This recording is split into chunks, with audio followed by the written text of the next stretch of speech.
Ito lang yung gamit ko, walang iba, walang Skinol, walang Ardell, tinigilan ko na lahat yon. Rejuvenating Seat, yung toner na yan, hindi ako gumagamit.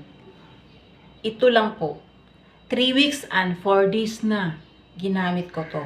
Ito, ipaghalo mo to.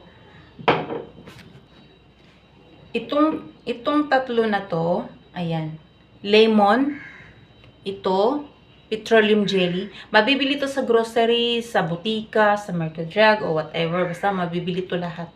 At saka ito. Tatlong patak. Okay, kung gusto mo pati kilikili mo, singit, liig, mga isang kutsarita ang magamit mo. Kung walang olive, BB oil, virgin coconut oil, or coconut oil, yung sa niyog, yun. Mahal lang yun, mas mahal yun. Ito.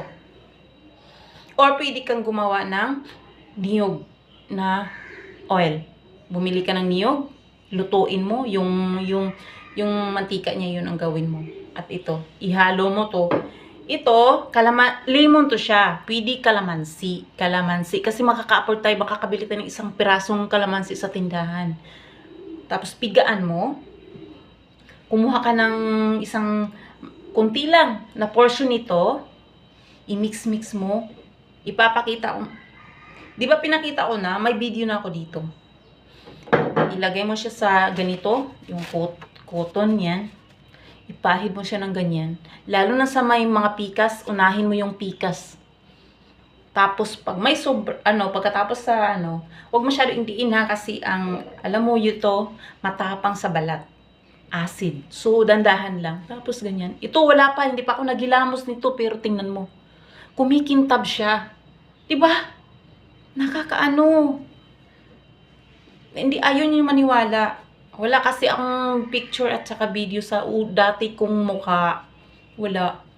Tapos, ganyan. Ganyan. Ganyan. Ganyan. Ganyan. Slightly lang. Dahan-dahan lang yung yan. Babad ng 30 minutes bago maligo Kung marami ka ditong pikas, gawin mong 2 beses sa isang araw. Umaga at sa gabi. Bago maligo, babad mo muna. Walang filter yan Wala